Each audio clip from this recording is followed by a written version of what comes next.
Game of Thrones Season 8, Episode 4, it is in the books, and not that big of a fan of this episode. There's some good things, but overall, not liking this episode. I'm going to talk all about why in this video, and obviously there will be spoilers. So if you haven't watched that and you don't like spoilers, go watch the episode first and then come back because we are going to go smash it. ValleyFlyin.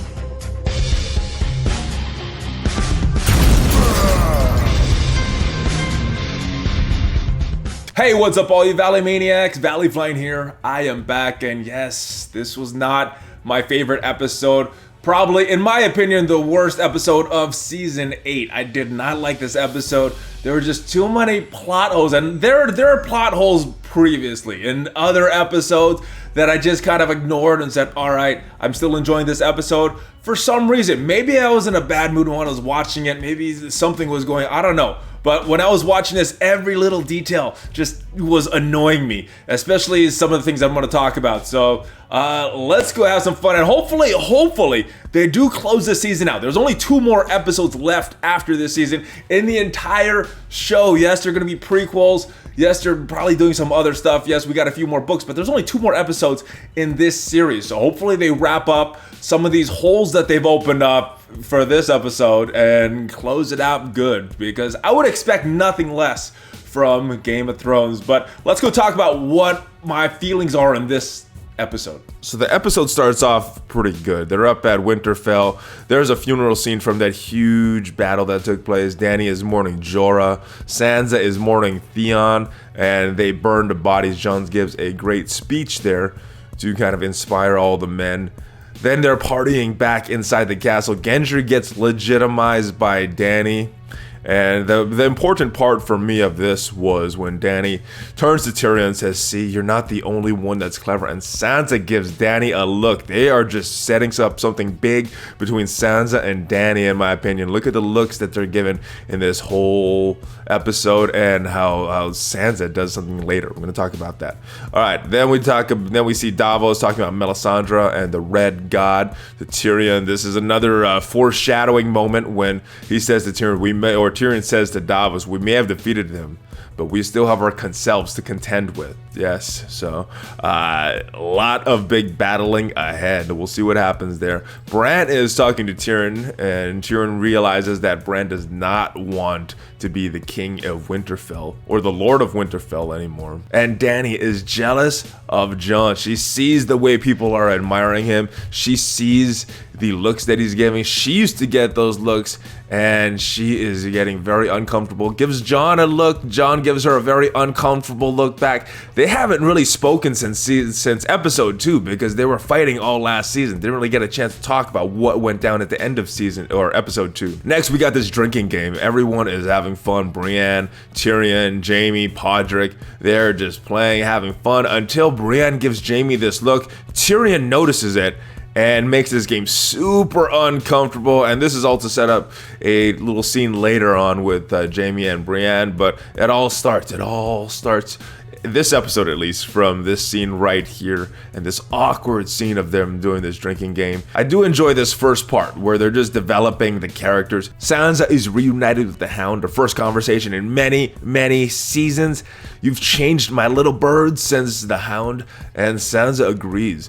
Hound also says that if she went with her, she would have avoided Ramsay, Littlefinger, and everyone else. But Sansa's proud of it, and it's kind of a theme that they have in this episode and this season, actually, being proud of the journey that your character has been on. She says, without Littlefinger, Ramsay, and the rest, I would have stayed a little bird all my rest. So owning all the bad things that she's been through to kind of build her to this spot that she arrives in right now. Nice little scene between Gendry and Arya. I think this is more to pay off the night that they had previously. He is not Gendry Rivers anymore. He is Gendry Baratheon now, and he is the Lord of Storm's End. He wants her to be the Lady of Storm's End, and she responds, that is not me. Same line that she said to Ned Stark all those years back. Same line that she said to her direwolf Nymeria the previous season. So good payoff here, and I gotta predict, I don't think they're gonna see each other again. There's only 2 episodes left, and there's a lot of battling down at King's Landing to do, so I think this might be the last time they see each other. And then we got the payoff from that drinking scene with Jaime and Brienne. As soon as he comes to her room, you knew what was gonna happen. They're alone. They don't have their armor on, and they are about to get busy. Brienne has been giving Jaime these longing looks for many seasons now, and this is an important moment for her character's arc. Then we got a scene between Jon and Dany. This is the payoff to their big scene from the end of episode 2 where Jon reveals his parentage, and this is like an awkward love scene or something. They start kissing. Everything is back to normal as we're supposed to believe as the audience, but no. Jon pulls away. Dany says, "I wish you hadn't told me," and Dany is super jealous of all the respect that Jon is getting, especially in that early scene with all the people partying in the castle. Jon just wants to make it work, and Dany, with her crazy eyes, "Say nothing to anyone ever. Tell no one who you are." And Jon just can't take it. He says, "I have to tell Sansa. I have to tell Arya. I owe them the truth, even if it destroys us." Very important line here, because I think they're setting up that they won't be together by this.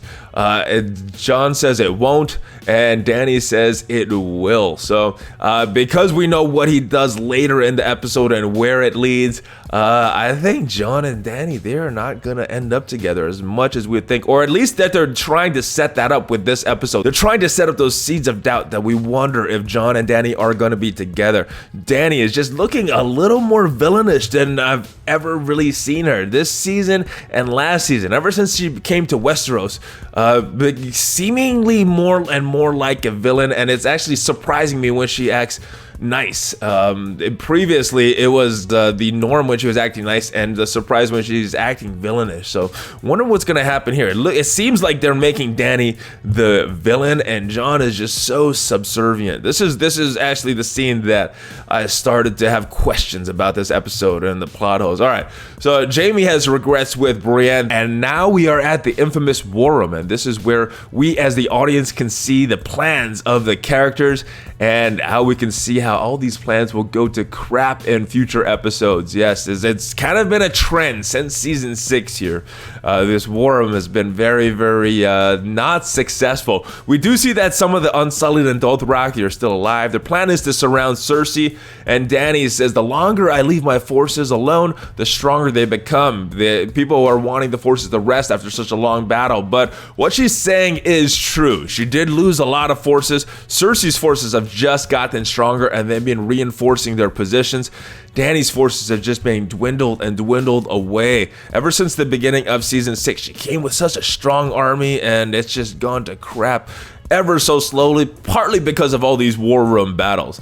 Jon, his subservient self, again, what you command, we obeyed. Then Dany gives Sansa a look when she says, "Under their rightful queen." So more of this passive-aggressive battling between Dany and Sansa going on. We go to the Stark family meeting, and Jon has to tell them. They are wondering what is going on. Why are you following her so much? We need you to be a Stark. Well, Jon goes against Dany's wishes and tells her siblings who he really is. But first, he makes both of them promise not to tell anyone. But they're not gonna do that, because what fun would that be, right? So this little game of telephone begins. How far is this secret gonna reach? Because you know it's not just gonna stay with Arya and Sansa, right? Then one of my favorite scenes of the episode, it is with Bronn and his infamous crossbow. Always good banter between these characters, Bronn and Jaime and Tyrion. They have a good relationship, and Bronn is the cutthroat that he always is. Instead of River Run, he will get Highgarden if he does not kill them. We see a scene with Arya meeting up with the Hound. They're both leaving. They're both going to King's Landing, and both don't expect to come back. Does this mean that they're both gonna die in King's Landing? We'll have to see. I hope not before we get Clegane Bowl, and Arya needs to kill somebody. She still has to kill somebody with green eyes. Chaos is a ladder. Yes, Sansa does her best Littlefinger impression, tells Tyrion the secret of Jon's birth. What ramifications is this gonna have?